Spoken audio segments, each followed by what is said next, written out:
Before the president went to Egypt for that peace summit, he went to Israel, hours after the last of the living hostages were set free. Donald Trump is the greatest friend that the state of Israel has ever had in the White House.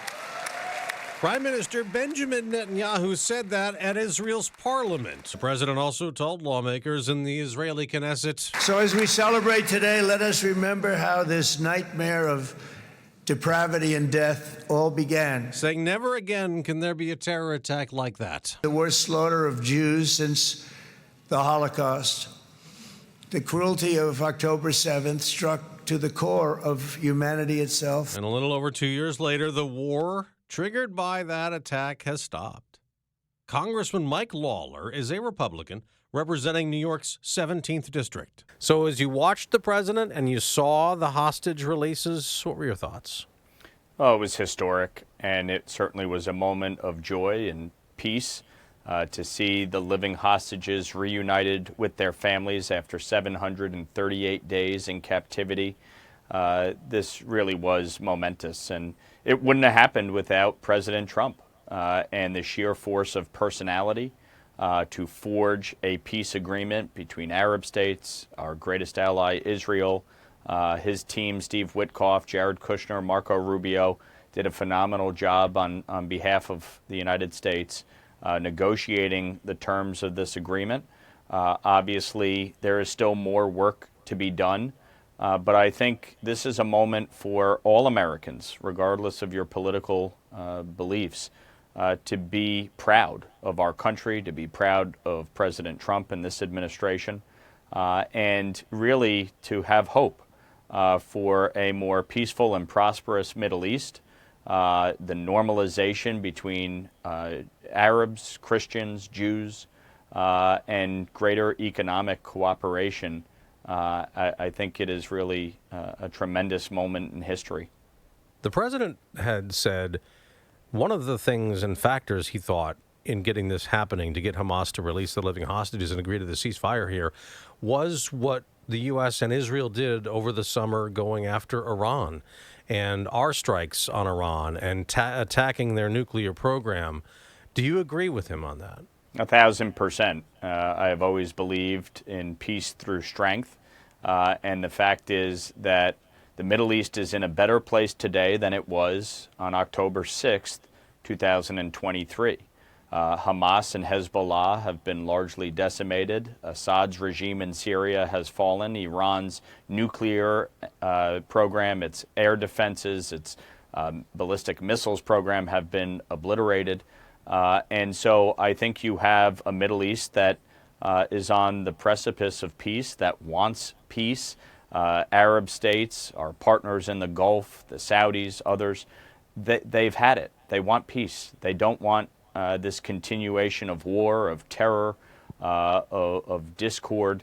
And so I think the United States, along with Israel, taking decisive action, especially when it comes to eliminating the threat of Iran's nuclear program, has really created the opportunity.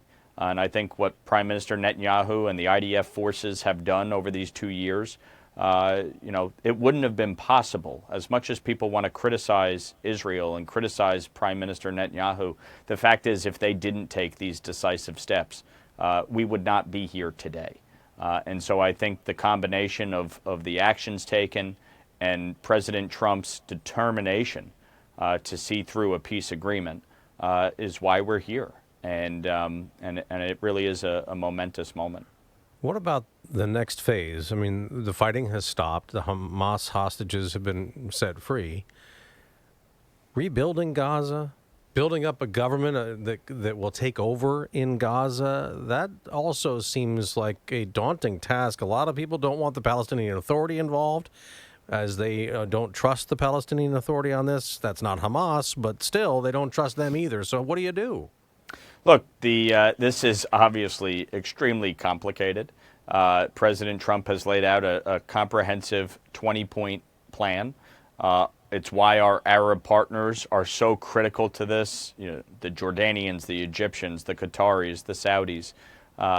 Everybody together is going to have to work to ensure there is no backsliding, to ensure that the plan is executed upon, that the pressure against Hamas, against Iran, is so overwhelming that they cannot undo the terms of this agreement. It's going to take time. There's going to be bumps in the road along the way.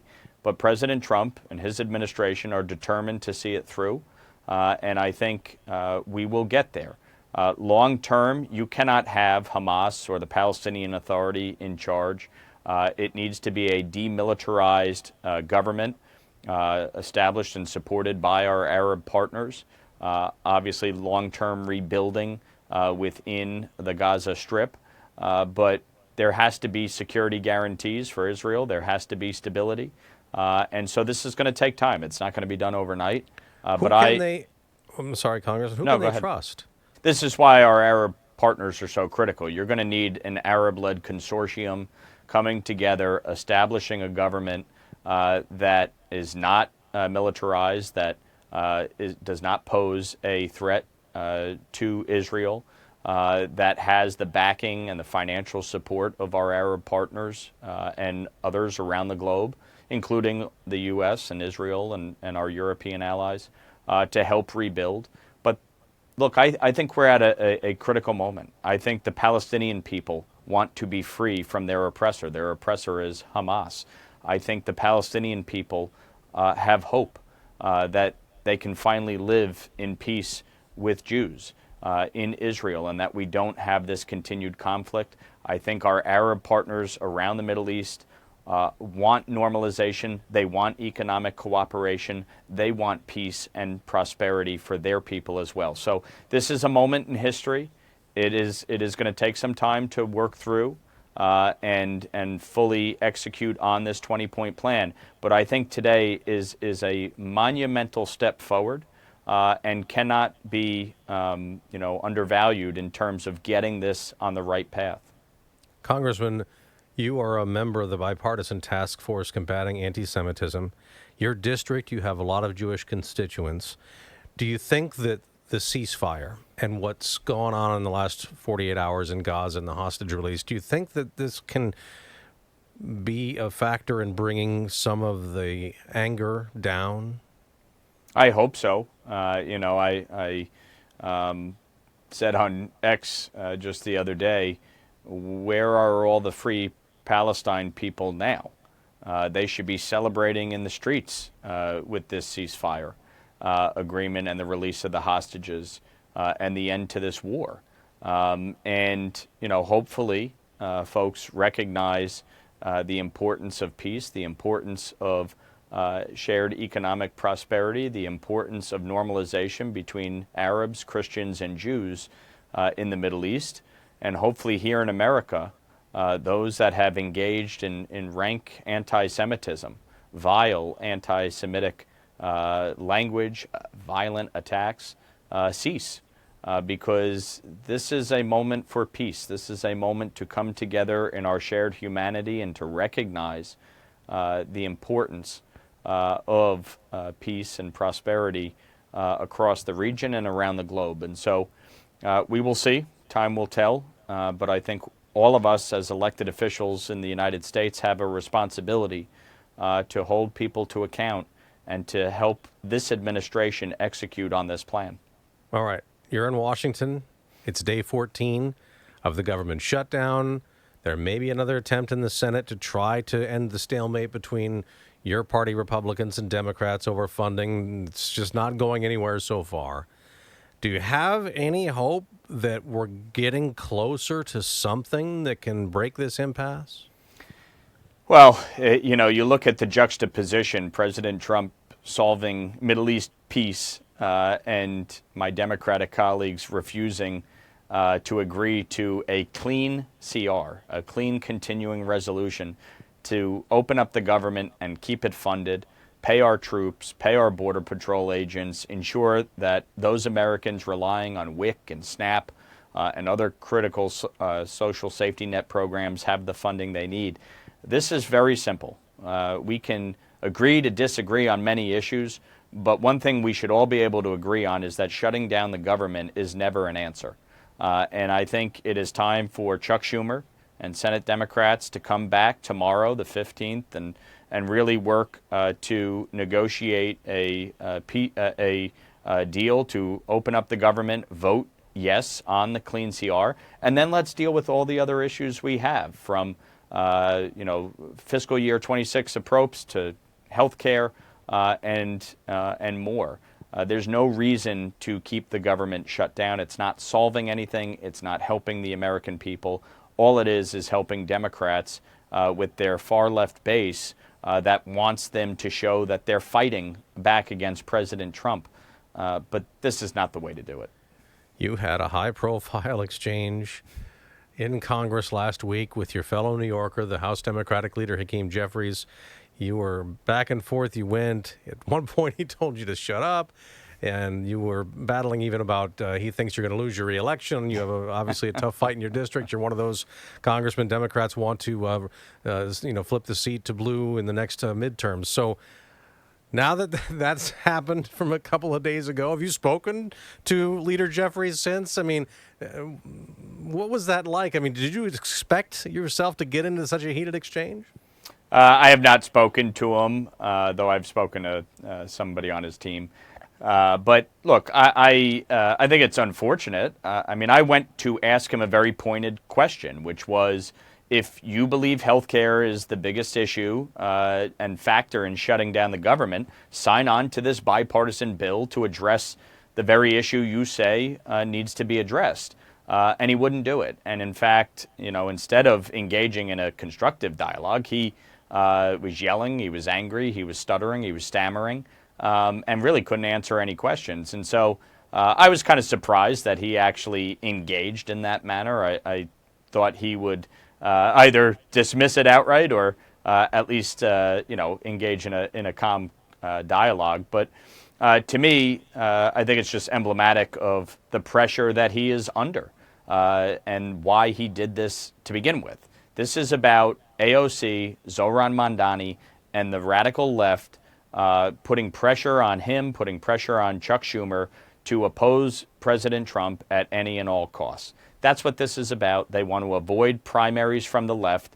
And as we've seen, he's being threatened with a primary from a close supporter of Zohran Mamdani, and Chuck Schumer's being threatened with a primary by AOC. And so they are trying to work their way through that. It's not about health care. It's not about any other issue other than they're not happy Donald Trump is president, and they want to show their progressive left base that they're fighting back. Now, some of the things they also want, they want to roll back some of the big, beautiful bill that Republicans passed and the president signed. They want some of those provisions undone. They certainly didn't like them when you passed them. The one that you're pushing, the Affordable Care Act, the Obamacare subsidies set to expire at the end of this year. You just want to give another year to negotiate on that? Is that what your goal is on this? Well, and to be clear, this provision has nothing to do with what was passed in the One Big Beautiful Bill. Okay. This is a provision that Democrats put in place during Joe Biden's administration. They created a tax credit to subsidize health care premiums during COVID. It was slated to go 4 years. It's expiring at the end of this year. And so what I'm saying is, look, I'm willing to extend it by a year or maybe more with some reforms. But the bottom line is, if we want to address that, fine. Let's negotiate. Let's work through that. You don't shut the government down at the barrel of a gun and hold the American people hostage. And that is precisely what Hakeem Jeffries and Chuck Schumer are trying to do to appease their far left base.